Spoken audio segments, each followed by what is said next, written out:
The world will know you as pop stars, but you will be in Baldur's Gate 3. Did I get you there? K-pop Demon Hunters has been an internet sensation for the past 3 months, and from the moment I saw it, I knew I wanted to do a K-pop Demon Hunter playthrough in Baldur's Gate 3. To which my roommate said, "Isn't that just K-pop Demon Hunters but rated R?" That is such a great idea that could be the title of the video. Today I'm playing through the entirety of Baldur's Gate 3 in honor mode as the K-pop Demon Hunters. The K-pop Demon Hunters, if you don't know, are warriors of song, who bring people together to create the Han Moon, the shield to keep the demons from the world. The rules are very simple. Beat honor mode, and defeat the threat of demons once and for all. I had so much fun making this video, and this video is actually going to be a lot longer than usual, so strap in. Also, before we begin, there will be major spoilers for K-pop Demon Hunters in this video. Consider this your only warning. Given the movie came out only 3 months ago, I was expecting to have absolutely no mods to work with and just to scuff my way through the video. But I found 2 mods that solved basically every single issue I was going to have. First, there was hair tricks for the incredibly accurate hairstyles. And next, the K-pop inspired armor set for lore appropriate gear and accessories. Both mods are linked below if you want to check them out. Now was the time for character creation. We created our incredible protagonist Rumi, and for class we went with Bard. It was basically the only choice. It took about 15 minutes in character creator, but I think that's as close as we're going to get to the actual animated movie. And we even found demonic patterns that look super similar. For origin, we decided to go with Dark Urge because repressing dark secrets and thoughts is a certified Rumi moment. Now, I did want to start with all 3 of them, but my computer could not handle opening 3 instances of Baldur's Gate 3, so I'd have to deal with being solo for now. Because of how dangerous Rumi is at killing demons, some mind flayers abducted her, but the demons also want to kill her, and so attacked the ship, bringing the ship into hell. Rumi escaped from the pods, and ignoring the creepy brain, ran over to the tutorial fight with several imps.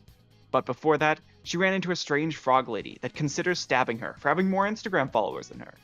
But she got over it in about 10 seconds, and they agreed to get out of hell, and charged us some imps. Imps are demons, so it was no surprise that Rumi was easily able to take down the demons. And when I mean take down, she practiced her diss track 5 times before mocking the imps. An ode for you. Odeur, mayhaps. Normally, Zoe is the one who writes the diss tracks, and it hurts not having her and Mira to take down these demons. So, we proceeded and stumbled upon a chest filled with our entire on-tour wardrobe and weapons, which must have been taken by the mind flayers when Rumi was captured. Now with our new outfit, we're ready to take on some demons. But both Mira and Zoe's weapons and gear were here too, so we turned our easily acquirable fans into carry mules to get all the equipment off the ship. Now is the time for the helm fight, and I knew Rumi would want Commander Zalk dead. Even with our gear, there was no way we could beat him, but we had something he didn't. Special effects. Hit it, Shadowheart. Those special effects looked amazing. Yeah, special effects. We reached the transponder, but Rumi, being used to being flown around, had no idea how to fly the ship, and it crashed. But thankfully, she survived and woke up on the beach, reaching level 2. We needed some friends, and to get access to our friends, we needed to find a mysterious bone man. We stumbled upon some intellect devourers attacking some demonic people, who didn't survive, and we were barely able to win the fight. To make this run harder, we also added the additional enemies mod, which will bring the squad to their knees later. If you're wondering why I have so many potions in my inventory, it's because I wanted to install the duplication chest mod for later in the video. The potions are just to reach withers and reach level 3, even though Huntrix is rich as hell, consuming that many drinks is going to cost millions. We lockpicked the door to the den crypt, and found a strange tomb with several dead people. We took all their weapons and then noticed the button. This was obviously a trap. And Rumi decided to use all the caustic bulbs she found to create a large briny surface. This greatly annoyed the dead people and they stopped being dead, so they attacked us. On her first turn, Rumi jumped out of the area, and the undead followed her through the brine, except for 2 of them clearly showing their intelligence. One of them nearly ended our run right here. We dealt with most of the mages, but the warrior was too smart to come over. So we opened the door, and sure enough that worked. After trading hits with him for a while, we finally defeat the warrior and open the sarcophagus to find another skeleton. However, this one seemed like a very chill dead guy, so we let him go, before realizing Rumi can't even get hirelings because she's not level 3 yet. She defeated a couple angry tomb raiders in order to escape the tomb. And she also found a wand that allowed its wielder to use demonic powers once a battle. Very fitting for her. Then, she ran into Astarion, a character that will have absolutely no significance in the storyline at all, and pulled out a man in robes from a rock. Then, after saying to some bandits that the ship is full of monsters, which is true, we killed some more demons to rescue lae'zel, which was enough to reach level 3. We made Rumia's swordsbard, and spoke with Withers, who said he could call Zoe and Mira, but it would cost her 200 gold. It was outrageous, but Rumi needed the backup, and sure enough, they arrived. Zoe was respected into Bladesinger Wizard with her dual returning daggers, because I know one of you in the comments would point out if I didn't make someone a Bladesinger. Mira became a Hexblade Warlock with her usual glaive, and the girls proceeded up the road, where they heard commotion up ahead. A large group of people were under attack by wild children and their dogs, as no one in Huntrix had met any goblins. Thankfully, we weren't the only monster hunters, as Will jumped down to help. It was quickly evident that these were monsters and not just feral children. The girls wanted to practice their throwing skills as they hadn't thrown around a demon in a while, and the goblins were the perfect targets. This is where we became very familiar with one of the most broken spells in the game, Booming Blade. More on that later. The battle was won, and I had completely forgotten that I actually unlinked Astarion, and had him sit back until the fight was over. Now in the grove, the girls quickly realized that the people in here were not, in fact, demons, and were seeking shelter after their unwilling trip to hell.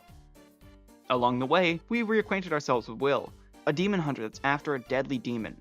The girls are always up for demon hunts, so he's welcome to join the team. Besides, they couldn't get a hold of Bobby, and the girls were in need of a team manager, to prepare for the inevitable second and third act concert.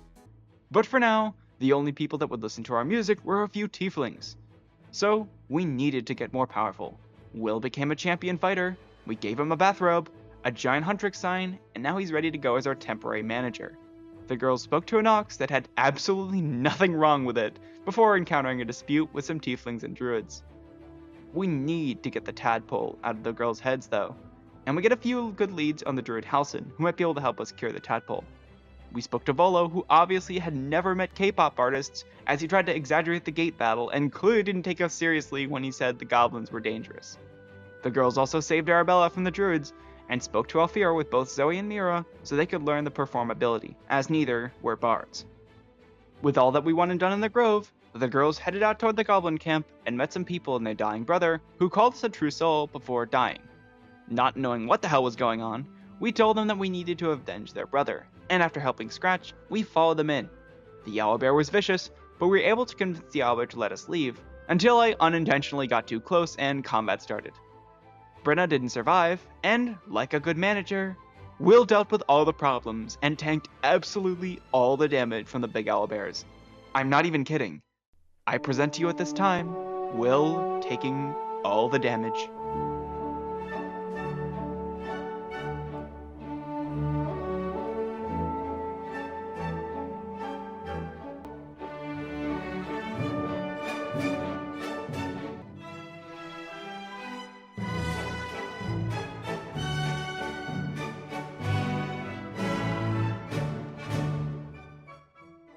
Will got downed over and over, and the mate must have figured out that he wasn't the issue as he was dealing no damage, and downed Zoe with a critical hit. We got her back up, and feeling bad, we knocked out the cub and left in search of new clues and items for our journey. Most notably any form of carbs, because while the girls can work with what food they get, they will perform much better after the most carb loading. So we headed into the nearby village, which surely will have food. The goblin guards clearly didn't want to deal with K-pop artists, so they let us pass. And that is where we met some very important figures. Introducing the Discord mods. These guys might be in Discord for 12 hours a day, but they're good at dealing with trolls, and they don't care about morals to moderate any server they're in. They asked for all the Huntrix girls' feet pics, and they counter-offered with a signing bonus of 500 gold and admin rank. They agreed to help us deal with any fans who might want up-close selfies with the banhammer. They also gave us their usernames as well as the horn to add all 3 of them, and summon them to aid whenever we needed. Hello everybody, this is Legendary from the Edit here, and because this video is so long wait, what is that? Oh my god, is that my official Linktree, Ko-Fi, Twitch page, and Patreon all done? If you wish to support me on any of these platforms, they are all out and available. The links to all of them are going to be in the description if you want to check them out. I also plan to potentially start streaming on Twitch and YouTube, so if you guys want updates to any of it, it can be found on Patreon or YouTube. I also want to thank all of you for the continued support, as I've gotten halfway to get a better computer setup that won't die on me. Enough of this distraction, back to the video. The girls encountered some goblins and their dogs, and not taking kindly to their insults, we attacked them and decimated their leader, causing him and his cronies to run off, allowing us to rescue a gnome they tied to a windmill. This is objectively funny. The girls were clearly concerned about a drumming coming from inside the house, as it could be the goblins calling for an alarm. So they opened up the door, only to be greeted with the greatest unspeakable horror imaginable: premarital sex. They were very angry, and once again, we had to give it to Will, as he quite literally tanked all the damage that the girls would have otherwise taken. The girls realized that maybe staying in this area was a bad idea, so they rested, and Alfira showed up at camp, wanting to join us. Well, the others weren't sure about a half-demon joining the band. They agreed to let her stay as an intern. But that night, she suffered an unfortunate workplace accident, and Rumi awoke in shock to find that she was the one who killed her, and clearly there was something wrong beyond her patterns. She needed answers. Then the girls went around dealing with all the goblins, and then jumped across the bridge to encounter the hyenas. These vicious beasts clearly worshipped the demon lord, and had killed all these people. So we battled them, managing to take all of them out before they transformed into gnolls. This did bring in some reinforcements, clearly upset that their bloodthirsty brethren were slain. The girls were covered in blood and gore, but by taking out the archers first and getting slapped several times, they managed to survive. The girls then used the M key to discover the location of Karlach, the demon Will is hunting, and rushed to confront her. She explains that she was unwillingly pressured into service and escaped as soon as she could. Will still wanted to kill her, but we pointed out to him that Karlach didn't choose to serve and clearly isn't a demon or devil. We get him to stand down, and Karlach tells us about some paladins that want her dead. So we head off to confront them. We are still only level 3, and it showed. We challenged the paladins of Tyr, and Anders absolutely destroyed Rumi, downing her. After getting her up with a healing potion, Anders downed her again, this time killing her. For fun, I also decided to incorporate a death counter. Rumi was revived, before Anders, being the little shit he is, fucking killed her again. Thankfully, we made sure to stock up on stacks of potions and revival scrolls, and Karlach kept Cyril busy, while Mira focused Turn. Then, it all went wrong. Cyril managed to hold person Karlach, and Anders downed Rumi again, while Mira had missed Turn 2 turns in a row. Rumi was able to heal thanks to Zoe ending the Blade Song, but then Anders went for Zoe instead, downing her, and she didn't make it. But thanks to a speed pot, Mira was able to deal with Turn, finish Anders, and we chucked Cyril off the cliff to end the fight. That was a rough fight, but it is nothing compared to fights later in the game. With this, the girls hit level 4, where we gave Zoe Tavern Brawler, Mira Great Weapon Master, Rumi Ability Score Improvement, and Karlach Tough to tank everything. The girls then rested and headed up the road, encountering some gnolls attacking some people in the cave. We intervened and beat up the gnolls, with only Karlach being downed by the flint. The people were very grateful and told us the location of their meeting place, an inn called Joaquin's Rest. The girls then wanted to head to camp, and a devil showed up to punish Will for not killing Karlach. We tried to intervene, but she turned Will into a devil before vanishing. When resting that night, Rumi kept thinking about killing Alfira, and took a walk, where she met this ugly deranged goblin that claimed that she was its master. He gave her an ugly cloak and encourages us to hide our urges for now, promising that it'll be back. Then, the girls journeyed to Joaquin's Rest, and this is fine. A massive battle had broken out between a bunch of raiders and the Fists, and our poor positioning caused us to waste a turn moving in range to attack. While the captain did die, we survived thanks mostly to Zoe with Tavern Brawler, and Mira with Great Weapon Master to delete these goblins and drow, well once again letting Karlach tank all the damage. Then, the girls broke into the building and saved the people inside from burning to death. The counselor tells us about a Duke of Baldur's Gate, being captured, and Rumi was quick to point out that saving the Duke could get them a massive audience for their concerts in the city. We then calmed the Nox for an easy 50 XP, something I didn't know that existed, and entered the hideout. Their leader was so impressed with our skill and talent, and clearly she respected K-pop, that she rewarded us with the funds to establish a recording studio. And after getting the Titan String Bow, we pay the artist to design our posters, and he runs off to get started. The girls all wanted to have a rest, and while they slept, Astarion tried to bite Rumi, revealing his nature as a vampire. She learned that Astarion was never able to feed, but still refused to let him feed on her. The girls talked about it the next morning and agreed that we should keep an eye on Astarion, as he might serve demonic forces. The girls then arrived at the camp, convincing the goblins that we were meant to perform here. They crossed the bridge and heard a powerful voice calling to them, telling them about the prism, which just so happened to come and stop the voice from infecting us. Then, we meet the bard from the grove performing for his life, so naturally we completely blow the goblins out of the water with our performance. Clearly they haven't experienced K-pop before. The girls then beat up a few goblins that dare asked us to kiss their feet, and made their leader kiss our feet instead. However, it's clear that the goblins killed all the people Halsin was traveling with, and they were going to kill all the people in there. So we lured them together with wine and song, and used fire and flash photography to blow up a large majority of them. During the fight, Zoe almost got one-shot by the bugbear, and Karlach was getting destroyed by the goblins. We managed to kill 2 of the 5 remaining enemies, but Karlach didn't make it. Our saving grace was Mira keeping the ogre busy for 5 rounds, while the girls cleared up the others, before we finally finished the ogre. It was clear that honor mode was going to be brutal, and enemies could easily outdamage us with our current party comp. You might also notice the large stack of potions and bombs in our inventory. My first idea for this video was originally to break the game using the duplication chest, but I've already done that on this channel. Great video, by the way, go check that out. It was around this point that I just stopped using it, and actually grinding and purchasing things I needed. Moving on. We entered the sanctum, and started by taking out small patrols, and reluctantly saved the bard Volo from his cage. He promised to immortalize us in his books, and I don't know about you, but for Huntrix, that sounds like a vibe. The girls all agreed that it was a good idea for him to join the camp. It became abundantly clear to Huntrix that if the goblins found the grove, they'd kill everyone there. So we had to deal with them. Thanks to a fly scroll, we stole all the smoke powder barrels, which would be handy to deal with the challenges of later acts, and essential for the flash photography. But after that, we decided to give Priestess Gut the camera flash of her life, with most of the explosives we had so far, but they're fairly easy to obtain. Gut, say cheese! There she goes, and we headed to the camp to rest, and it seems our sickness has worsened greatly, but we're saved from transformation by Jinu? Rumi couldn't believe Jinu was helping her, and he told her that she must reach Moonrise Towers in order to be rid of this illicit infection, and that he will always protect her. Now fully rested, the girls returned to the goblin camp, and Mira got her throwing arm in gear, as she figured out that goblins are very easy to throw off ledges. So the girls began chucking goblins into chasms, and then confronted Minthara.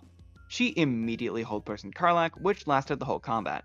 But the goblin was stopped before it called for backup, and Minthara got knocked out unintentionally.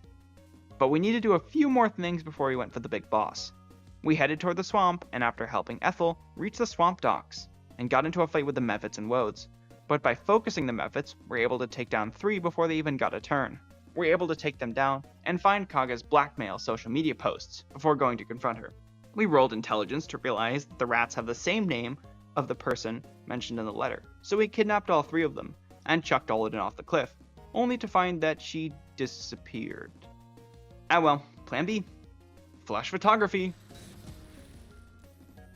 We couldn't convince Kaga to stand down, so battle it is. During the fight, Mira was almost killed, but Karlach knocked Kaga onto her ass. Rumi was downed, but in the end, the girls came out victorious.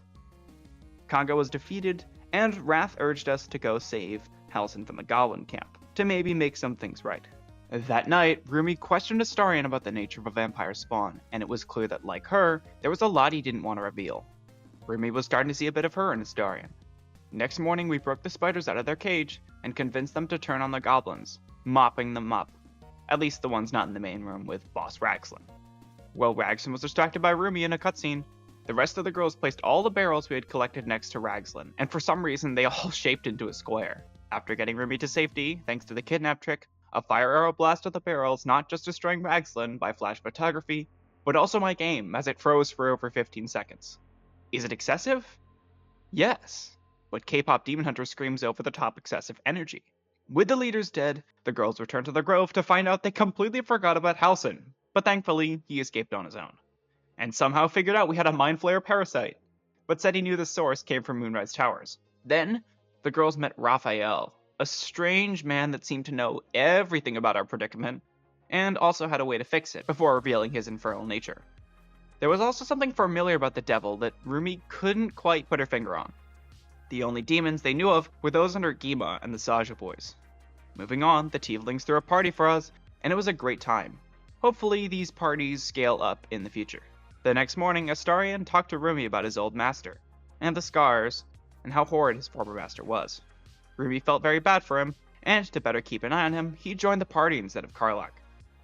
Then, the girls headed over to Ethel and threw an invis potion at Myrina before talking to her. It was clear that Ethel was very malicious as she employed murderous children, so we attacked her and she ran away. Flash photography took care of the rest of the murderous children. Myrina being invisible meant that Ethel couldn't teleport her down there. This caused the girls to reach level 5, where Mira unlocked an extra attack and the other Huntrix girls level 3 spells, and we followed her into her lair. Clearly, Myrina wasn't the only victim. We snuck past all the masked slaves and navigated our way past the traps to reach the arena that screamed boss fight. We started by throwing an alky fire at Ethel, who summoned her masked slaves, but it just so happens that the masked slaves are also very weak. So Mira got her throwing arm and gear, chucking the halfling into a chasm. And then we used some more bombs to flash photography the Mask of Vengeance. The images are a problem, but we have a turn to deal with each. Mira critted the hag, and the rest of the girls and Astarion focused the images. But Zoe was the absolute MVP, using magic missile to launch her daggers at multiple images. But one of the images got a turn and hold person to Astarion. Mira focused Ethel, dropping her down under half health, but in a sheer twist of unluck, while trying to end turn, I clicked a spot for Mira to move, and Ethel downed her to an opportunity attack. Thankfully, we were able to get her up, but Ethel summoned more images. Thankfully, a hasted Zoe used magic missile to get rid of all the images. Ethel then surrendered, and, deciding to show mercy to her, we get a +1 to dexterity, and allowed her to leave. Once she was gone, we headed back into the Zentrum hideout and descended the elevator to enter the Underdark. This place was likely swarming with demons, but the Huntrix girls would not back down from a challenge like that. Then they stumbled upon some traders under attack by this massive ancient hook horror. The girls jumped in to take their side, and this hook horror kept summoning more hook horrors. So we made one of them laugh while the traders tanked everything. Almost everything. They were defeated easily enough, and then we fought some minotaurs, staying on top of the platform to snipe them all down, to clear a path to get to the Myconid colony. Now was the time to stock up. I didn't actually have a recording of most of it, but I spent about 3 hours constantly trading, sleeping, eating, resting, using the Hexblade weapon trick to get all my money back. That is why I might have so much of one resource, because all it takes is a single encounter gone wrong to end our run. Astarion was also trying to discern his scars, so we helped him figure out what it looked like. Next, we encountered the Bullet, and it decimated us. But thanks to Zoe having Tavern Brawler, and Mira having Great Weapon Master, it allowed us to break the diamond scales, and it runs away like the coward it is. Then, we speak to the giant mushroom man named Spa, and accept his quest before meeting Glut, a mushroom who wants to join us because the Dwargar destroyed his people. Fearing that association with mushrooms would be disastrous if any fans found out, we just have him sit in the colony for the rest of eternity. We encounter several Dwargar right outside the colony, and even with our allies and the gate guards, the fight was rough, as they have bombs and a paladin with smites. The Myconid guards were all destroyed, but we prevailed and moved on to the beach to deal with the Dwargar there, as they clearly sent the squad. We spotted Gek and blasted one of the Dwargar off the edge before shoving them down onto the beach. We critted Gek for massive damage, and completely forgot he has counterspell when trying to silence him. We're able to take out Gek's cronies, but the zombies are super tanky, and they don't despawn when Gek dies. But it wasn't by any means a difficult fight, and the girls came out on top. Then after navigating the field of torch stalks, we come across the Bullet for the final showdown. Thankfully, we were all very prepared this time, and it doesn't have its diamond scales. Mira missed all of her attacks, and so did Rumi, but Zoe was bringing the pain. That was until the Bullet got a turn and flattened Rumi in a single hit. We got her back up, and on its turn the Bullet missed her, allowing us to wail on it, and... Oh, come on! Whatever. Then, we jumped down and climbed down this chasm, where we made the greatest discovery that made everything to get here worth it. Introducing the fandom. Fanatics currently worshipping a redcap, intent on becoming a demon god. We challenged him, and told him that he can't self-insert him into the fandom. Then things escalated to violence, and he was destroyed before he even got a turn. This is what happens when you mess with Huntrix. They'll take you down. The fandom referred to us as their god, and said that they'd wander the lands, recruiting a fan club army that would attend any concert Huntrix sets up. Now that's a vibe. We run around helping as much people as possible in the Underdark, and really just exploring everywhere. Getting a mind flayer, some mushrooms, and getting on some battles along the way, which mind you were not easy. We talked to a robot man before heading to camp, finding lae'zel and shadowheart arguing over the artifact for literally no reason because we have the artifact ourselves. Then we return to Spa to give him the good news, and he rewards us with a book on flump mating rituals? The fuck is up with this mushroom? Concerned why a mushroom would have a book like this, the girls left, taking the book with them. Why? Don't even ask. We confronted the boulette again, and we began to hit our attacks finally. Mira did get belly flopped on by the boulette, and Rumi almost got one-shot, but the idiot took so many opportunity attacks to do it that Rumi was able to kill it. Then, they all crossed the boat to Grimforge, and we were boarded by a friend of Gek, which didn't fly. And by the way, dwarves don't fly either. These dwarves also followed the Absolute, and so to battle it is. Remember back in the goblin camp? Dwarves, like goblins, can easily be shoved, knocked, or thrown off the edge. Corsair Greymon took a long drink of some water, and the Mine Master was smote to death. The archer also wanted to drink some of the water, but I forgot the dwarves can also shove, as one of them shoved Rumi to her death. There goes all our buffs. The others were tossed into the drink, and we survived. Then, Rumi's bow was going to get swapped for the bow of the Banshee, and we continued into Grimforge. We get told that a true soul is trapped behind the rebel, and we start talking to local Dwergar. We noticed that several crystals had formed that exuded energy from the hells, so there might be demons around. Then we spoke to some Dwergar who were abusing their Rothe, and after convincing the Rothe to help clear the rebel, the Dwergar decided to turn on us. But then we knocked a dwarf off the edge, one idiot provoked an opportunity attack while Booming Blade killed him, allowing us to overwhelm the Herd Master.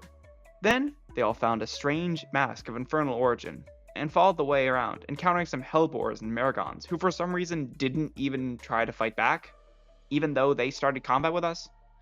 We found another 2 masks here, and encountered a gnome who wants to blow us all up. We defuse the situation by having Astarion take the barrel from her so she doesn't blow herself up. Then we take the bombs to the rebel, and deal with some of the smaller patrols first before we free Nier, as it will likely turn to a fight afterwards, but we were so close to level 6. The Dwergar are very rude to us, so we decided to chuck the archer off the ledge and then rest. Astarion was looking at himself in the mirror, and lamenting about all the things he's done in the past. But Rumi told him that she empathizes with him. Then, the group freed Nier from the rebel, and surprise, he orders the Dwergar to destroy us. But we planned ahead, by removing one of the archers that had roaring thunder arrows, and on his turn, Astarion dealt great damage to another, causing it to go invisible. Mira threw a dwarf into the sauna to cook him up, and things were going well, until Rumi got coerced. Miraculously, both Zoe and Mira saved the Mind Mastery, and Astarion broke Rumi free. The dwarf couldn't handle the heat, and Mira shoved another dwarf to take a lava bath, and the sergeant was taken down, but Nier has psionic visages, giving him physical damage immunity and psionic bursts when attacked, and he was smart, provoking opportunity attacks to ensure the visages lasted until his next turn. Another Dwergar was cooked, and that left just Nier. We threw him off the edge, proning him, allowing us to finish him off before he got his turn. We spoke to the gnomes, and were just short of level 6.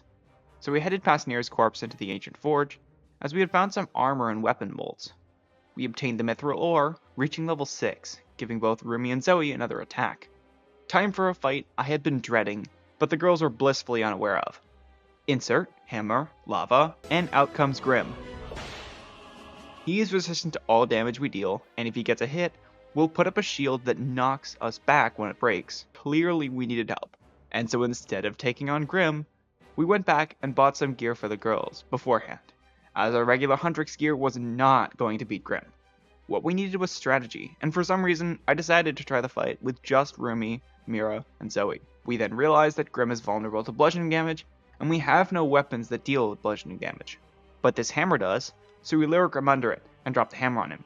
But then the methods showed up. These little gremlins were able to heat us up and make us drop our weapons. They would also target us over Grim, which made this way harder. Rumi chucked a hammer at him, and Zoe popped the reverberation shield, and the method succeeded to drop Rumi's weapons. Both Zoe and Mira got down by Grim, and on his next turn, Grim killed all 3 girls at once. Dishonor it is then. Grim was going to pay, and our save took us back midway through the fight. Mira chucked a bomb at 3 of the methods to destroy them, and Zoe drank a speed potion to give 2 more imps the flashbang of a lifetime. Rumi got downed, but then I remembered the at-all horn, the potential salvation of this fight. I summoned in the Discord mods, and Zoe gave them all flying using 2 fly potions, which seemed to break their AI as they did nothing on their turns. Probably because they're too fat to fly Grim down to Mira, and then went after Zoe. Zoe lured Grim into the Forge Hammer, but then became lethargic. She took one for the team as Rumi dropped down the Forge Hammer on him, bringing him down to just 141 health. Rumi got Zoe back up before healing herself and throwing a fly potion to split up and stop Grim from quaking them to death. However, Grim did get distracted by the Discord mods, and all the positioning turned out to not do anything, as the quake downed Rumi and killed Mira. But Zoe was still alive and revived Mira on her turn and healed herself. Grim killed Chalk, and both Mira and Zoe were able to heal themselves, and Fank was able to deal massive damage to him, and banning him from the server. But when Grim lost his superheated and killed Fank via ban appeal, things started to look very bleak.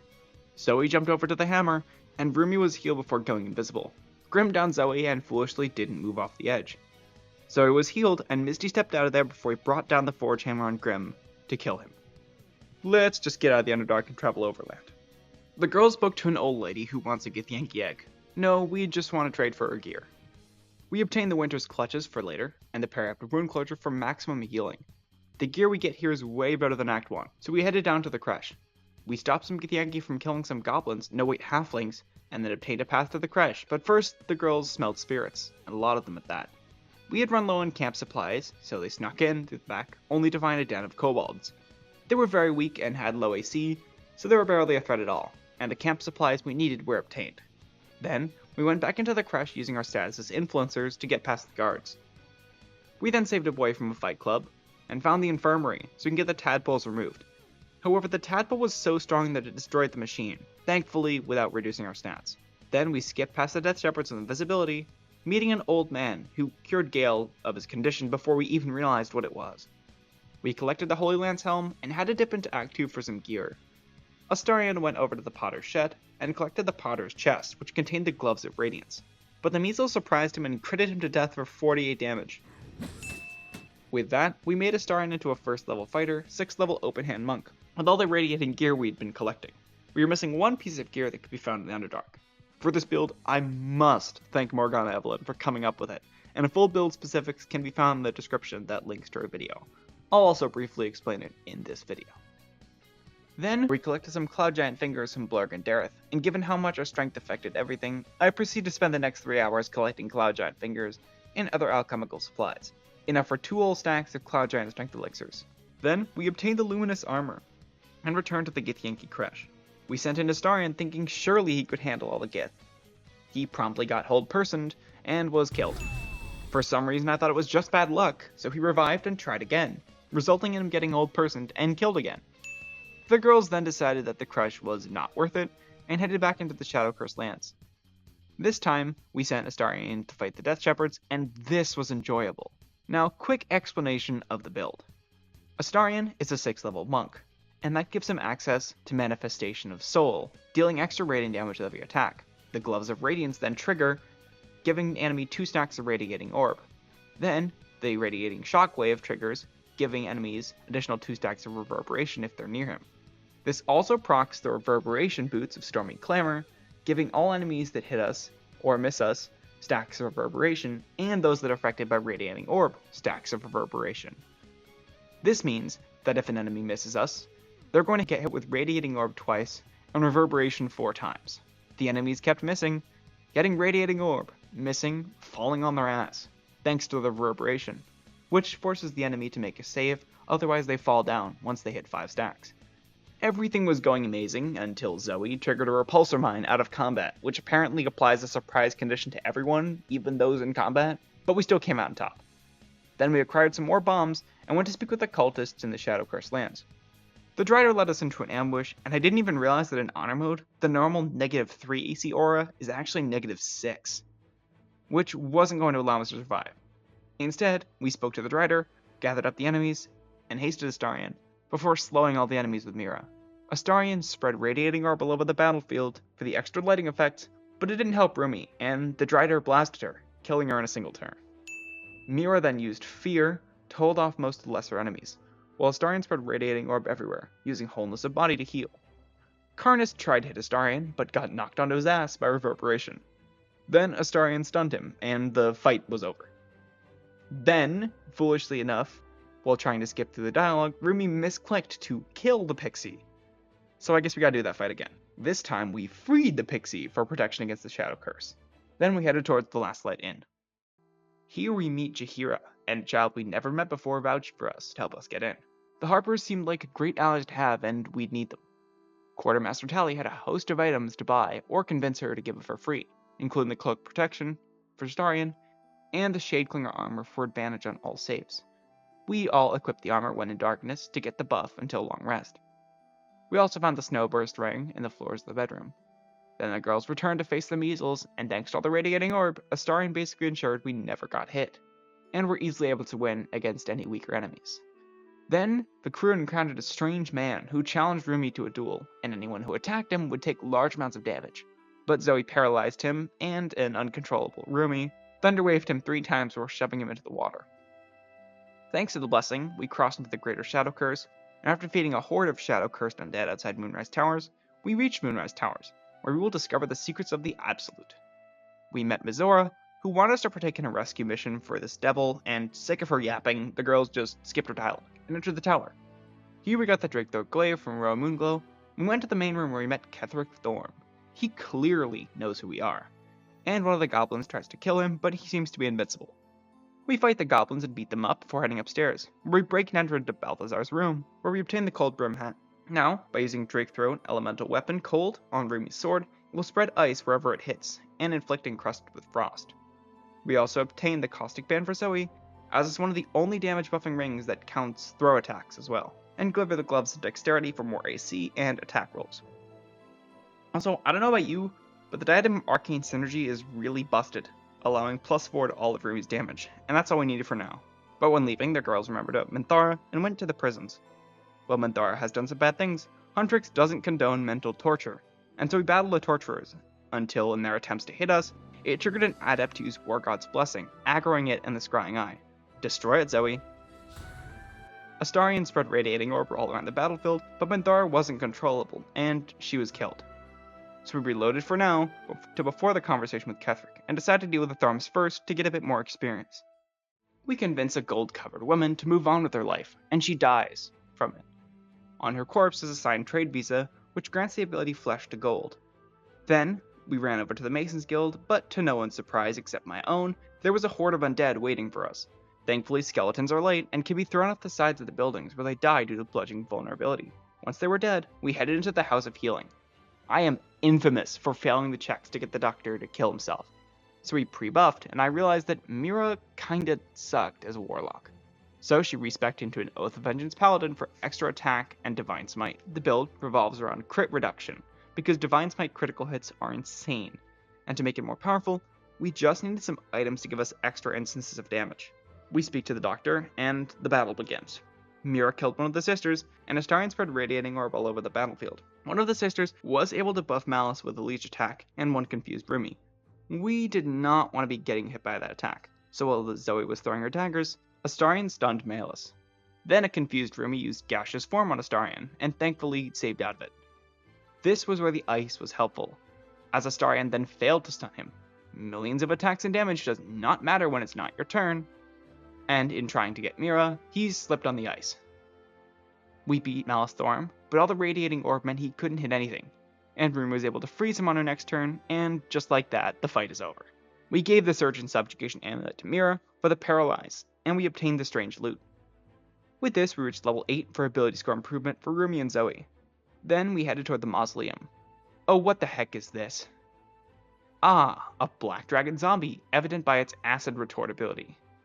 The dragon itself wasn't too bad, and thanks to some good critical hits and Divine Smites, we were able to bring it down. Then we met Raphael, who yapped on and on about what was obviously a demon, and Astarion wanted to make a deal with him to understand his scars. Before that, we returned to Moonrise to get all the gear we needed and save Minthara, this time without pulling the entire prisons into combat. And we convinced the guards that Minthara is supposed to be outside her cell, and she joins the crew. She can go back to camp for now. It was clear that eventually Moonrise Towers would devolve into violence, so there was a great mystery at hand. One of the guards wanted to take a dip in the water, so we encouraged them to do so, and sadly, there were no lifeguards to save them, and they were wearing heavy armor. Then we did the same for the rest of the guards around the docks, as they all wanted to get in on the lake water. Then we heard that the guards inside the prison wanted to get in on the action, so we picked them up using the kidnap technique to slowly bring them into the docks. However, they were still on duty and got very mad at us after we cancelled the kidnap, but that's not an issue as we just chucked them all into the water. The Scrying Eyes were blasted with the power of music, and while the Warden was a formidable fight to take, It wasn't enough, as the power of Huntrix is immense. The prisoners were freed, and now it was time to enter the mausoleum to confront Balthazar and this mysterious demon that Raphael once dead. Rumi was also thinking there was something about Raphael that looked very familiar, but she's encountered so many demons, so she put it out of her head for now. But first, we decided to backtrack to the Shadow Mastiffs to get the Shadow Cloaked Ring, as Mira needs all the damage her she can get.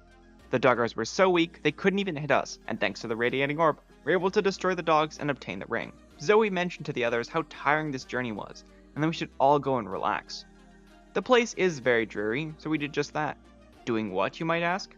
Well, Zoe heard of a great fishing spot in this place called YouTube, with an abundance of free fish.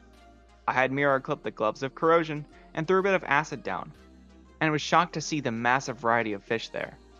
Mira threw down some acid and took a noxious fume, which creates a caustic aura around the fishes, dealing damage each turn. Once the fishes were reeled in, Rumi had to go at the big ones with her bow, dealing great damage to the bigger catch, thanks to inflicting the frightened condition. Astarion got some shots in, and the girls finished out the rest of the fish. That was relaxing. Returning to the Gauntlet of Shar, we speak to Balthazar's skeletons, and it angers some dead people, who reflect any radiant damage twofold back at their attacker. So it was just the 3 girls, but these Sharans suck, and don't pose a real threat. Their damage and their health is awful, and the girls were able to defeat them and head off to the right. There was a strange cat lurking around. And personally, Astarion wanted to prove himself by taking on a demon after his failure at the crash. By speaking to him, it's revealed that Raphael tricked him and is a victim of Raphael, but Yurgir isn't innocent himself, and has killed all these people here. Now the Maragons and Yurgir are no joke, and they beat up Astarion even with his high AC and the Radiating Orb. Second try, I had Astarion cast Blur from a scroll before the fight started, and this seemed to work. While he was fighting, the girls used Knock to open the vault and send the Callous Glowring over to Astarion for that extra radiant damage, as it literally procs on everything. The Maragons swarmed Astarion, and Yurgir just threw bombs at us, which we picked up and sent to camp. This is what happened on the Maragons' turns. They would miss us, again, and again, and again, causing the reverberation to proc, knocking them down. And when they were low enough, they would be blown up by Call the Weak. Yurgir's cat did not fare any better, and when trying to evoke opportunity attacks, this lovely art show happened. We refreshed the blur, and the Maragons all destroyed themselves trying to target Astarion. When trying to find Yurgir, we knocked him onto the ground and then shot him to death. The Umbral Gem is ours, and the demon has been sent back to the Hells. The Han Moon feels much safer, but it feels less safe when Raphael just saunters up into our camp to reveal the details of Astarion's scars.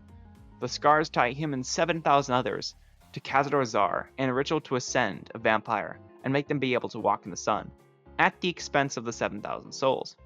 Astarion wanted Rumi's help to stop Cazador, and of course she agreed. Then, the girls returned to the main room and faced down more of Shar's warriors, very easily, as the portals were very weak to our arrows, and we met with Balthazar. The girls were reviled by the presence of the necroman, and they all agreed that he needed to go, especially given that he served Ketheric. He did sell us a speed potion though, which he definitely would have used against us, and Mira opened up the fight with Hunter's Mark. Zoe failed to counterspell the Ray of Sickness, and Astarion went after Balthazar, spreading the lighting effects all over the battlefield, and stunning him. Flesh beat up Rumi, and Mira was able to down one of the ghouls and deal a massive smite to Balthazar. That is when Zoe had the million IQ strategy, as if Balthazar gets a turn, he'll basically be able to down one of us. So, she threw a speed potion at him, and then threw another one, to fully skip his turn. Balthazar was able to revive a ghoul, but then Astarion punched him to death. This just left Flesh, but Flesh got very angry, which also seemed to pull a rat into combat. Flesh was then destroyed, and now is the time to take on the Shar Trials. Another rat appeared at the top of the stairs that seemed way more than meets the eye, so we ignored it for now. The trials were such a snooze fest that I can quite literally sum them up in 5 seconds. Sneak, Astarion vs Astarion, we are not going to do the Fade Leaf trial, it can absolutely mess you up. Instead we headed to camp to rest, and Astarion wanted to speak with Rumi.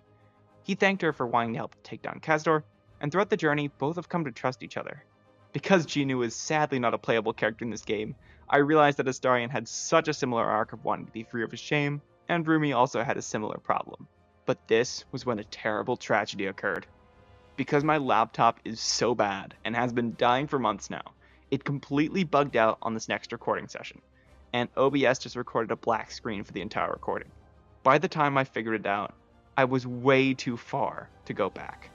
But essentially during this time, I freed the Night Song, lifted the Shadow Curse, got told by the weird Gabo to kill Isabel, which Rumi refused, beat up Ketheric on the roof, and thankfully, That's where I had the good sense to put the game down, and thank goodness I did, because now was time for the Mind Flayer colony, and I finally realized and fixed the issue. This place was disturbing for everyone, so Huntrix agreed to clear this place of all the horrors within it, starting with the intellect devourers. We needed to deal with them as they rewarded a lot of experience. We had the girls deal with the stragglers in the corridors, and then Astarion went into the tadpoling room to deal with the intellect devourers there. It was hilarious to see all of them desperately try to hit Astarion, failing miserably, getting afflicted by flash photography, radiating orb, blinded by the light, and dying as a result. Once they were dealt with, the prisoners were freed, as well as the Mind Flayers. And this is where I discovered something very strange. You might notice that Rumi is currently concentrating on friends, which was used against Ketheric to convince him to stand down for one of the checks. But Ketheric disappeared before the spell could expire, so the strange conduit wing which we were wearing would always cause us to deal an extra 1 to 4 psychic damage on all attacks. There was some more gear that could be obtained to really help Rumi's ability to sing, and therefore reinforce the Hanmoon. Then, the girls all went into the next room and found Mizora trapped in the pod. It was clear that Huntrix held this demon's life in their hands, but killing her would likely do him will, so we negotiated a deal that she breaks the pact and we free her from the pod. She pulled some kind of loophole out of her ass, but 6 months is better than all eternity. We had to beat up some zombies in the necromantic laboratory, which was incredibly funny, as almost all the enemies couldn't hit Astarion, and constantly would slip from all the reverberation, so much so that they barely even got any turns. We did have to consider that enemies can just not go for Astarion, so we'd have to keep them on the front lines constantly. After solving a brain puzzle, the girls found the brain drain gloves that give mental fatigue to any we deal psychic damage to, reducing their mental savings throws. Then we gathered up and descended to the elevator. All at level 9, with half of the way to level 10, Rumi, Mira, and Zoe could all tell that something sinister was behind the door they stood in front of. The girls eavesdropped on 3 people talking to each other: Ketheric, a woman with hair very similar to Rumi's, and wait a second, that hairstyle looks familiar. No, it surely can't be Baby Saja? This must have been who Baby Saja was before he became a demon, but the resemblance in the character was there. If Baby Saja was alive, this made the job of Huntrix much more complicated. I also did not even plan that Gortash would look so much like him, but that's the magic of these playthroughs for you. Clearly there was demonic work afoot. And then all 3 of them summoned a giant brain and commanded its forces to march on Baldur's Gate, leaving Ketheric behind with the Night Song, who got trapped again. The Hanmoon wasn't going to last very long if these 3 were allowed to enact their plan, but we had a plan of our own. Scratch had joined our camp, and we noticed he had the help action, so we turned him invisible and walked him over to the Night Song while we spoke with Ketheric. He revealed his plan to take control of the Absolute, and that we are all that stands in his way. Huntrix wasn't going to let him have it, and it was clear that he was beyond redemption. The battle began, and Scratch, out of combat, freed the Night Song, which made Ketheric vulnerable. Astarion dashed toward the Intellect Devourers, where Mira jumped up to the Necromites, killing 2 of them with a massive crit. Zoe chucked her daggers at Ketheric while Rumi jumped up to the Mind Flayer, fearing the worst, and the worst came, as the Mind Flayer dominated Aelin, and she attacked Astarion. Thankfully, Aelin is known for missing, and her missing Astarion knocked her down. The girls began to deal with the Necromites, and a lucky hit from Rumi created ice and proned the Mind Flayer, breaking the domination before knocking it down. It mind blasted Astarion and Aelin, but the Intellect Devourers just couldn't hit him, eventually dying, leaving Ketheric and the weak Mind Flayer. But that Mind Flayer was a problem, as it dominated Aelin again. Thankfully it was defeated easily, and Ketheric was destroyed thanks to a massive crit. Then Ketheric prayed to his god, and he transformed into an avatar of Merkel, and the second phase began. Merkel got his turn, and decimated Rumi with a scythe attack, and Mira was frightened. But Aelin completely surprised me. Did Aelin just do 50 damage? Wait, no, more importantly than that, did Aelin actually hit something? Zoe focused on minimizing the count of skeletal eggs, and Mira cast Hunter's Mark to increase her chances to hit, thanks to Hunter's Circlet and Vow of Enmity on herself, giving her advantage, letting her land a big crit, and on the next turn, she landed 2 crits, dropping Merkel to under 120 HP. On the next turn, Zoe cast Darkness and Ice Storm to deal with 3 of the eggs, while Rumi played Ambulance, healing everyone wherever possible. She baited out Merkel's legendary action, and Astarion removed Merkel's legendary resistance. Mira somehow missed both 84% chance attacks. Merkel downed Rumi and frightened Astarion. Aelin nearly killed him, but a Necromite was able to heal him. Zoe was lethargic, Rumi was down, and Astarion used up his actions, leaving only Mira frightened with no smites. but somehow she hit both 60% chance hits, downing Merkel. That's one villain down. We obtained the Netherstone, got Rumi back up, and escaped the colony.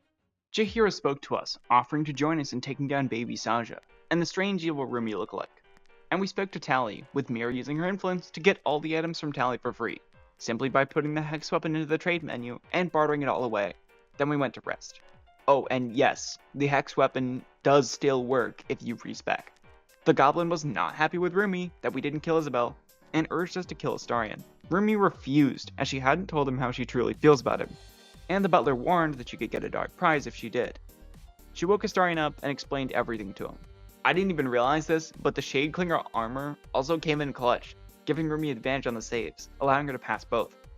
Her and Astarion talked about it, and he told her that she is stronger, and they can both fight their feast together. Astarion in so many ways was like Genu, having shame for his past, desperately wanting the one who controls him to be gone, and to each other, they were the first people they could tell anything to. If this video gets 10,000 likes, I'll see about making a Baldur's Gate 3 music video of Free from Kpop Demon Hunters with Astarion and Rumi. Moving on. We headed down the road to Baldur's Gate and looked on as the sun rose on the land. We reached Rome's Rock Lookout and rested for the night, as the city and both Rumi and Astarion's dark pasts awaited them, only for some Githyanki to show up, wanting a fight. Nah, I'ma head out. Inside the Astral Prism, we faced down an avatar of Vlaakith with 24 AC, several astral portals, and a Gith monk. The avatar was deadly, and nearly dropped Zoe. The monk was launched off the edge, and Astarion and Mira faced down the avatar, managed to take it down after 2 massive hits from Mira. The others were dealt with, and it was clear that Genu was in trouble. The girls rushed to help Genu, only to find he was a mind flayer posing as him to gain her trust.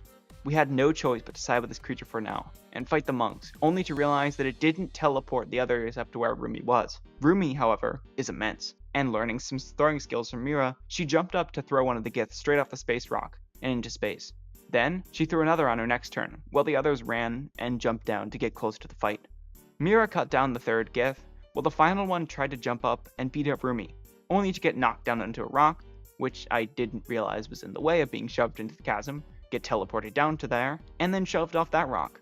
The mind flayers started yapping, and whatever the story, none of the girls trusted him. Especially not Rumi. We refused the tadpole, and then rested before entering Rivington. Once in Rivington, we realized that we were low on strength elixirs, and then immediately got into a fight with symbolists, and Rumi didn't make it. It was clear to Huntrix that they needed some help in order to make it to showtime. Introducing the Ellie Bouncers. Zoe had a few scrolls of Conjure Elemental, and the team each summoned one that would keep party crashers and crazed fans from downing the girls, and they were bros, especially Earth Ellie Bouncer, whose base attack knocks enemies prone. Now, with our security set up, the quest began for 2 things: new outfits, and as many allies and fans as possible, in preparation for the final concert. We did some shopping, and met with some of Astarion's previous victims, who had put aside their animosity with him, after their children had been stolen. We agreed to help and headed toward Worm's a circus? Knowing all the girls, they would see circus and immediately go there. So they did, only to speak with the smith and meet evil Rumi lookalike, who talked to us as if she was Rumi's sister. We had a statue made in Rumi's honor, the first of many in this world, which accurately represented the inspiration we received. Then Astarion and Rumi took a love test, and bought some very much not junk from Popper the Kobold. The circus was wonderful, but the one thing they didn't want to see was the clown, so they left. We noticed that one of the guards apparently had all the same gear as the smith and traits, so we attacked him, and it transformed into Orin and was knocked out. We found the clothing that Orin was wearing and took it. This will have absolutely no negative impact on the game whatsoever. Crazy as it is, that last sentence is actually true. We stole a ring from a genie that scammed everyone that spun his wheel, and got teleported into the jungle, where we found the band of the Mystic Scoundrel, which I will definitely use. Then we ran into a bug that I was very familiar with when I went to rest. This bug has happened several times, and at night it's supposed to show a cutscene of our butler mocking us and Orin taunting us, but instead there is no characters in the cutscene, and apparently Rumi is saying what the butler should be saying. This actually causes several major NPCs in the game to despawn. There's no turning back now. If any of you guys know what's happening, I think it might have something to do with mods, but leave a comment down below as to your thoughts, because I sure as hell don't want to run into this on my Baldur's Gate 3 Act 3 Savior run. It was clear that violence was awaiting us wherever we went, so we gave Rumi Oren's armor for advantage on charisma checks, and headed into Worm's Crossing, where the gnomes helped us get past the checkpoint. We immediately head to Karm's Garm to buy a bunch of extravagant outfits, then into Shress's Crest to meet up with Voss. We bought plenty of camp supplies, and then went up to meet with Voss, only to find him talking to Raphael. He must have been the person who Voss thought had the key to free Orpheus. Once Voss left us with Raphael, he clearly spelled out his offer. Give him the crown of Karsus that dominates the Elder Brain, and get the hammer to free Orpheus. This is what he wanted us for all along, and clearly there was a lot more to it than that. To no one's surprise, we refused his offer, but we did need to find a way to free Orpheus. But surely there would be someone around in the city that could help us.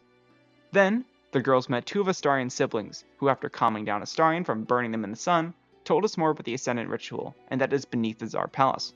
Then the girls talked their way into Rumsark Fortress, and snuck down to the prisons after finding out that Councillor Flork was to be sentenced to death, and we broke her out with invisibility. Then the girls found the strange ox that they had met before, and the ox said that whatever it was, it wished to be an ox now, which is something Huntrix wouldn't kill the ox for. We agreed to get into the city, and then obtained the most important item in the entire game. Take a guess as to what? It's the Holy Hand Soap. It's the Holy Hand Soap. That's the most important item in the game. Then they heard that Baby Sasha was getting ordained as Archduke. And as much as the girls wanted to beat him up right there were way too many police robots, and the Duke himself in front of us.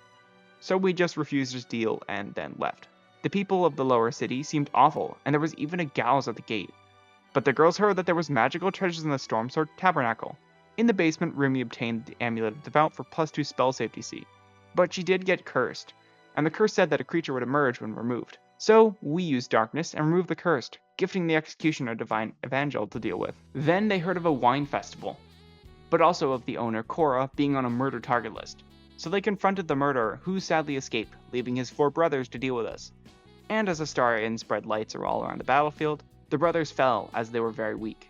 Then the girls wanted to speak to Lororkin, who wanted Aelin, and entered his tower to only find he wasn't there. A side effect of that strange bug. They took a walk in the park and discovered a way into the sewers where they met some dirty people and a crazed wizard who accused us of being with the Absolute. We convinced him to stand down and level up as a result.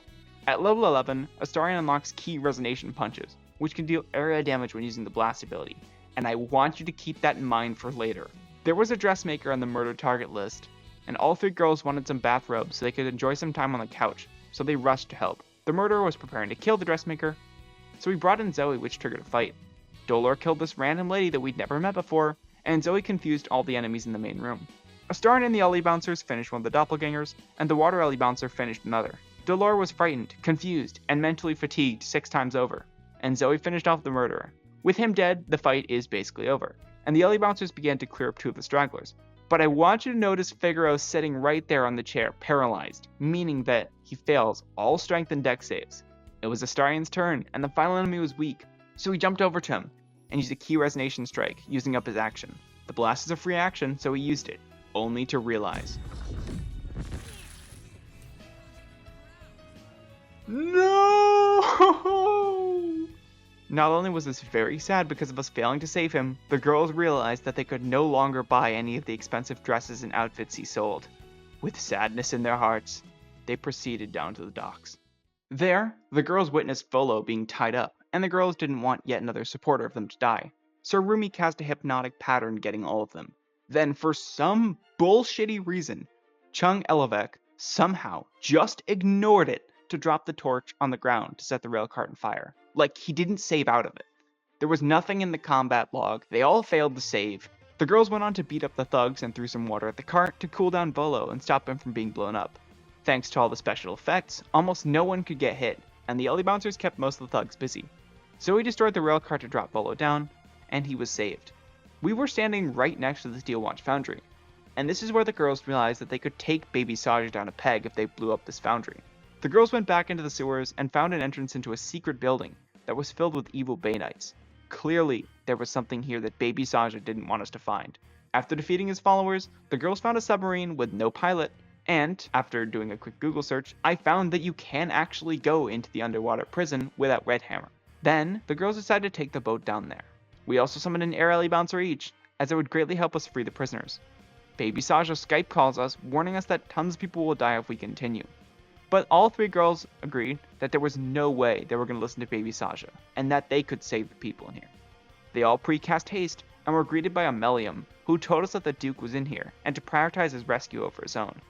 The fight started and we only had 5 turns to save everyone. Zoe used Misty Step and ran south to free the prisoner in the chair and Thindo Winterveer! One of the air alley bouncers used its air jets to open the 2 closest cells, while the others flew down the corridors to pull aggro of the Swagan. One of the air bouncers also used an air jet to open a cell with 3 more prisoners. Rumi dashed and ran toward the security wing where there was Duke Ravengard and 2 prisoners, and killed one of the Swagan. Mira and Astarion raced west, Astarion spreading special effects and lights all over the battlefield and weakening both Sahuagin, before Mira freed the other 3 prisoners. Both Sahuagin hunters stupidly fried themselves, trying to attack Astarion instead of the 11 AC Gondians. And all the prisoners but those in the security wing are on their feet and running. Now the air alley bouncers headed back down the hall, and Rumi frightened the champion before throwing him onto the ground, then opening Ravengard's cell only to find his corpse. Rumi picked up his body as she owed it to Will to save what was left of his father. Zoe used a fly potion to get over the door into a room where Amelium was imprisoned, and freed him. Meanwhile, Mira and Astarion used 2 scrolls of Dimension Door to transport 2 of the slowest Gondians. Because we locked the doors, the Sahuagin couldn't get through, allowing all prisoners to run down the hall and begin to board the submersible. Amelium prepared to transport him and Zoe to the submarine, and the only enemy able to reach us was focused on one air alley bouncer, allowing all the prisoners to reach the submersible and all of Baby Sasha's victims to survive. But then one of them told us that Baby Sasha kept them here to stop their families from rebelling at the foundry, so that's where the girls headed to. They had a rune powder bomb from Wolbrin, but his version of special effects is just terrorism, so the girls snuck into the foundry and saw a standoff between the Gondians and Baby Sasha's henchmen, which turned violent, but Huntrix arrived. Zoe confused 2 of the henchmen, and Mira got to smiting, obliterating one of the black gauntlets. Astarion lit up the battlefield with special effects, while the air alley bouncers got in and began expelling the henchmen from Huntrix's concert, forcefully. The boss summoned a demon and then frightened everyone, while the Gondians just blurred themselves. The air alley bouncers destroyed the boss, and the motivators were deactivated soon after. The remaining henchmen were demolished and sent back to the underworld. The blind leader told us he knows a way to destroy the foundry, but we had to descend into the foundry, and decides to follow us, somehow being able to follow us despite being blind. The girls stocked up on scrolls, and after pre-buffing everyone, they descended into the foundry, stumbling into a massive battle between Gondians and Baby Sasha's henchmen, as well as 2 Hellfire Watchers. Now that sounds like something Baby Sasha would actually make. The battle was chaotic, and we had the alley bouncer charge in, while Rumi confused 4 of the enemies, while hasting to use arrows of many targets to spread mental fatigue around the battlefield. So we used her blade song, and then confused 2 more henchmen, while hasting to down one of the bosses with daggers. It was the Watcher's turn, and both of them surprisingly missed the Gondians. The other alley bouncers charged in, while the Astarion spread resonating ki all around, and then blasted a massive area to reduce the attacks of all their groups by 10. The special effects were really effective. The Gondians were surprisingly smart with their spells, except this one who moved in front of the oil barrel. 2 more henchmen were downed, but Hans dominated Astarion, who could mess us up in a single turn. Mira slammed a Steel Watcher, then Rumi threw a boss down to break the domination on a Gondian. Then Zoe healed a Gondian, and it was the Watcher's turn, who used Hellfire Exhaust on the barrel, blowing it up and killing one of them. We reload and tried again. This time, one of the alley bouncers dragged the oil barrels away from the Gondians. Then I witnessed one of the strangest actions I'd ever seen when trying to split potions to help Mancer. For some reason, dropping a health potion down to heal one of the Gondians caused the Steel Watcher to attack me back. But after we deactivated the motivators and used flash blinders for extra special effects, this really confused the Watchers, skipping their turns. And Mancer was nearly killed, but we defeated the final group of enemies. Then we had to descend further into the foundry and confront the Titan. Xander was smart enough to stay back, but we stand no chance against 4 Hellfire Watchers, so we had the idea to use Scratch to get the Titan to come in, and with luck, it fit itself perfectly in a way that it couldn't get through the door to attack us, and the others couldn't get past it. We used our chain lightnings to blast them down, and the Titan went into bulwark mode, blasting us all through the door, but it still couldn't get in, so we kept chain lightning the Watchers until it was just the big guy. And when I mean chain lightning, we had so many scrolls that in our turns we almost got through its 200 HP bulwark shield. It then just reused the bulwark move, and then blast us again, but with enough time, the girls drop the Titan low enough to activate this detonation protocol, and the fight is over. Xanar blows up the foundry, and then Wilburn shows up trying to get us to kill the Gondians, but Barcus is way better of a leader, and his special effects isn't terrorism. Wilburn is forcibly expelled from the fandom, and now that Baby Saj is without his giant robots and some of his henchmen, we can take him down. But then they found some old acquaintances in an old building led by Mayrina, who has become a sheep. The girls found and removed the curse hexing her, only for the person who did it to come up to us and admit that they did. It turned out to be a red cap that died before they even got a turn. However, there was one item that Rumi heard tale of that could help us. We entered the counting house and quickly battled off some thugs that had set an ambush, but Minsk wasn't there. This annoying bug is really annoying. Then we needed to get into the vaults for a sword that increases charisma by 2. Introducing Young Intern, a level 12 rogue child that is incredibly good at picking locks. Thanks to guidance, bardic inspiration, and cat's grace, the young intern was easily able to pick all the locks in the main room. To get us Duke Ravengard's sword, it's not even in there? I hired this intern for nothing. So we headed to camp and the game completely broke. Orin showed up as lae'zel, but no cutscene played, and the next night the butler showed up and said that we failed. So we reloaded and went to deal with Orin first, who apparently is Rumi's sister. Shocked Pikachu face. We got into some battles that involved more of Lacket's faithful before we finally reached the Ball Temple door. Then Rumi put on Orin's armor, as if she's going to enter a bloody duel to the death. She and Orin might as well be wearing similar outfits.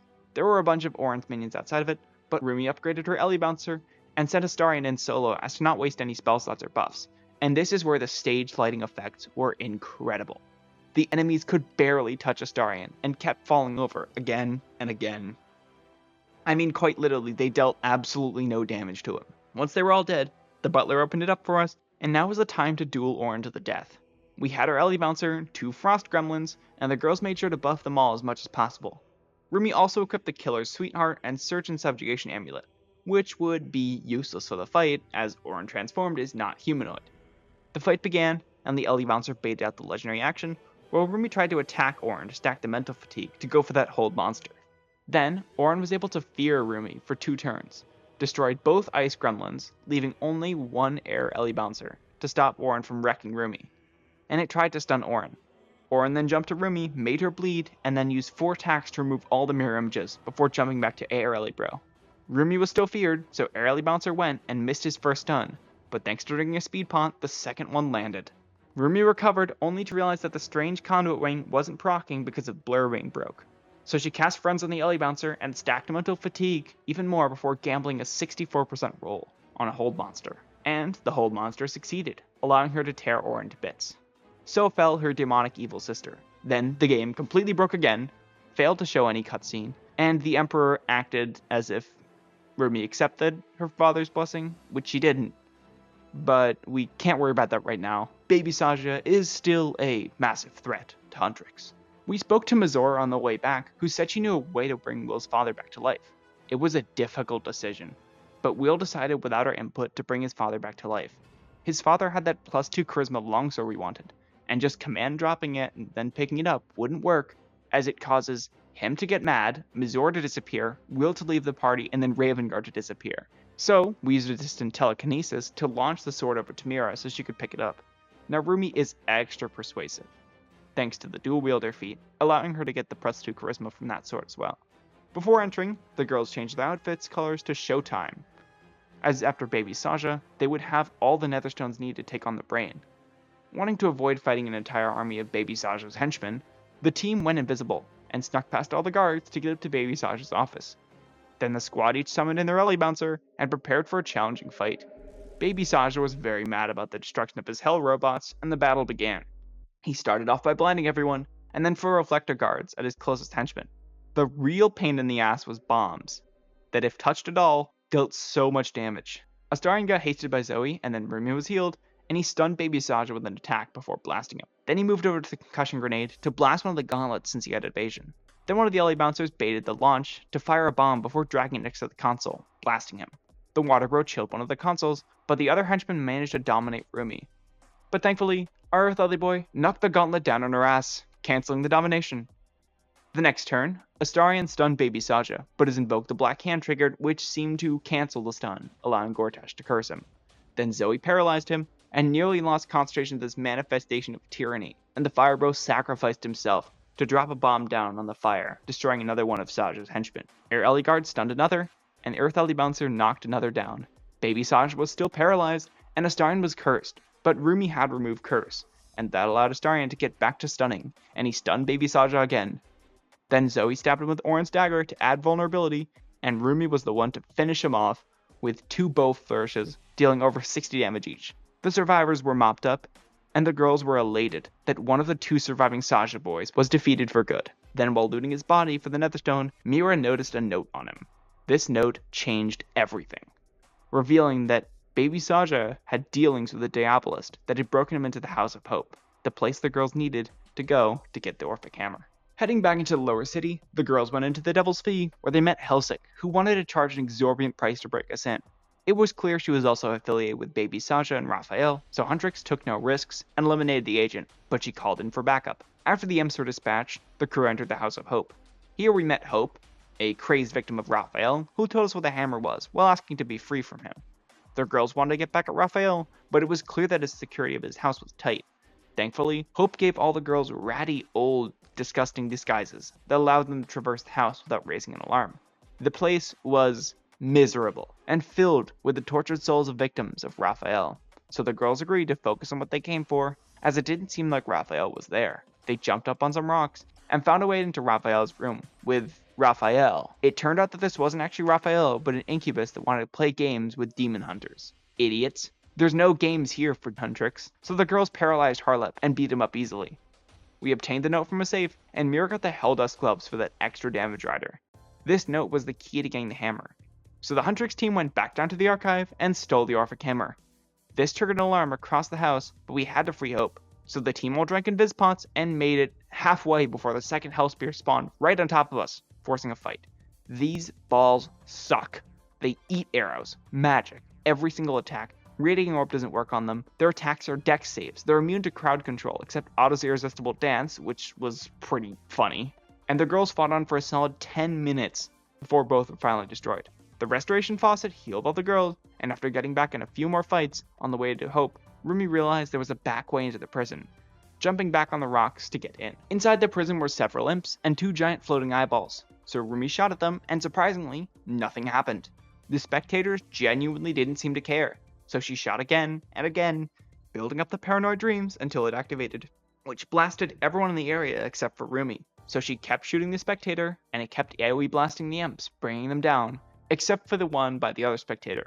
Rumi killed the first spectator, and the other girls came in to help take out the final enemies. Hope was then freed, and we needed to prepare, as Hope pointed out that Raphael was definitely coming. Everyone summoned in their alley bouncer, Astarion bubbled up everyone, and they headed into the foyer. But then Raphael appeared, and this is when Huntrix realized who this actually was. The way he spoke, the subtle yet noticeable obsessive speech patterns, and his evil eyes. This was Roman Saja all along! He revealed his plan to take the crown of Karsus, to become stronger than Gima, and be able to destroy the Han Moon without even needing the other Saja boys. The last Saja and his entourage stood before us, and he had thousands of souls at his side. Yurgir also shows up, and we convince him that Roman Saja does not stand a chance against us, which, if you watch later on, is actually true. But then, the unthinkable happened.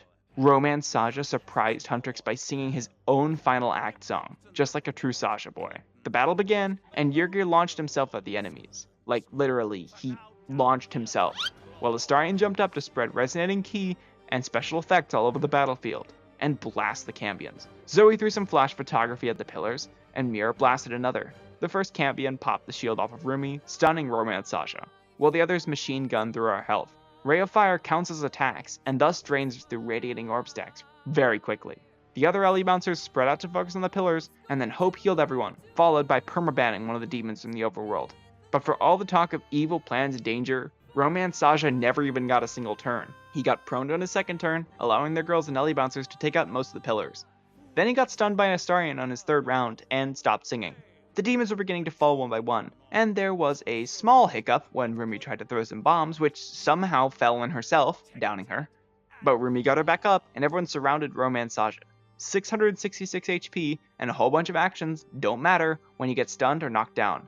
He never even got a single turn, and the girls defeated the final Saja boy, putting an end to this plot. For good, this time. And yes, I did plan for Raphael to be like Romance Saja. The final obstacle was the Netherbrain, but before that, Astarion wanted to confront Cazador, and given how much he helped the girls out, they agreed to help him. I was expecting Cazador to be completely bugged and thus not show up, but that didn't seem to be the case. Rumi, especially now being free of the Lord of Murder, wanted Astarion to be free, so they set out to deal with Cazador. Obtaining the ring in the dictionary was easy enough, and not wanting to deal with all the doggos, the gang turned invisible and found an elevator into the basement that Astarion never knew existed. Then he met so many of the victims that him and his brothers and sisters brought in for Cazador, and realized that if he wanted to ascend, he was going to sacrifice all of them. Rumi comforted him, and the group proceeded into Cazador's dungeon. Now this fight was unreal. If you thought any of the other fights were tough, it is nothing compared to this. Astarion confronted Cazador, but he got whisked away to fuel Cazador's ritual to ascend into a master vampire. This ritual gives him 70 temporary HP, an extra 7 to 70 necrotic damage that applies to everything, including his legendary action. With the three girls, they couldn't beat Cazador alone. And even if they could, the ghasts have stench, which can rob them of their actions. And if Cazador survives into round 4, he ascends and it's all over. We game over 3 times for a total of 9 more deaths. But this is when we realize something. The game checks for a ritual source count when the fight begins. Normally the cutscene pulls all characters into it, but this one just pulled Rumi and Astarion into it. Then we switch to Zoe and the MVPs of the game, our Ellie bouncers. We're able to move them all around to differently named ritual circles that give Cazador special effects, without anyone seeming to care. This removes his +5 to AC, heal each turn, and extra bonus action. The battle then started, and Cazador only got 3 of the ritual sources. A hasted Mira began to smite down Cazador, and most of Cazador's goons were distracted by the Ellie bouncers, who themselves had turned into literal Terminators. The fire elemental healed each turn, and could out-heal any damage dealt. And the Earth Ellie Bouncer couldn't even be hit with 22 AC. Zoe used Orym's dagger to remove Cazador's piercing resistance, and then Mira downed him, forcing him to retreat to his coffin. The goons were mopped up, and Astarion had the opportunity to complete the ritual, but Rumi told him about how he got a chance at freedom, and the others should as well. And instead, he kills Cazador. He might be a vampire spawn forever, but he is free of the torment of his master. That night, Astarion took us to see his grave, and was glad to be free of Cazador. At last, both Rumi and Astarion were free from their inner demons, and they both agreed to stay with each other even after the brain was defeated. Now was the time to defeat the brain. The team went into the Morphic pool, but the brain was too strong to be controlled, even if Huntrix's power is immense. The Emperor saved us, but wanted to kill Orpheus, and we tried to convince him that there was another way. But he wasn't impressed, and, like an idiot, after witnessing our power, decided to join the Netherbrain instead. Orpheus was then freed, and he made the sacrifice to become the Mind Flayer. The girls were prepared for their final concert, and their fans were as well. The fan club was here, the Gondians stepped up security, and Huntrix had brought all these people together to defeat the Brain, and that was the power of music. But the Brain had brought its loyal fans to defend it, so the girls went invisible to skip all of them, and flew up to the Brain stem. The Ellie Bouncers were summoned, and I was curious to find out if you noticed that every single time the Ellie Bouncers were summoned, each team member but Rumi summoned a different one. Did any of you catch it? Orpheus bubbled up all the Ellie Bouncers, and the girls were ready. There was no more hiding. Now was the time to be shining, and the final stage decided to uproot and fly into the sky over the whole city. What a hell of a stage this is. Orpheus buffed Rumi with fierce perilous stakes, and her voice and arrows cut into the enemies, chunking them. The security detail was summoned and juiced up. The Hellrounders wanted to collab, and Mira, of course, agreed, summoning Zevlor and his friends. Then more security were called in, probably by Bobby. Yogir wanted to inject some heavy metal and flash photography into the concert, so Zoe summoned him in and blasted one of the Mind Flayers. The Ellie Bouncers spread out to neutralize all the Mind Flayers. Astarion then summoned in the fan club, who, like many fens, are rabid for their idols. The entire turn order was completely blue and green, and then the Ellie Bouncer provoked an opportunity from the dragon, stunning it and proning the Emperor. The fans began wrecking through the enemies. The tentacle was dispatched, and the power of fans allowed us to down almost every enemy in the first turn. But the Brain wasn't done. The Mind Flayers blasted the fan club twice, and the Crown killed 2 of them. The Brain must pay. Rumi annihilated more of the enemies, and Orpheus began channeling the crown, allowing the girls to enter the final stage, but the girls had a plan to humiliate the brain. The girls grouped up in a circle, and Zoe threw a dagger and swapped places with the brain, thanks to the gloves of dark displacement. And the brain was forcibly ejected from the stage by itself, thanks to it blowing up its own platforms. The K-pop demon hunters had saved Baldur's Gate, and surely they would write a song about this. This video took forever to put together, and I hope you enjoyed. The Act 3 of Baldur's Gate 3 Savior is starting soon, and I thank you all for watching. If you want to check out my Twitch, Patreon, Ko-Fi, Linktree, anything like that, it's all linked in the description. Thanks to all of you for your help. It's been legendary. See you later.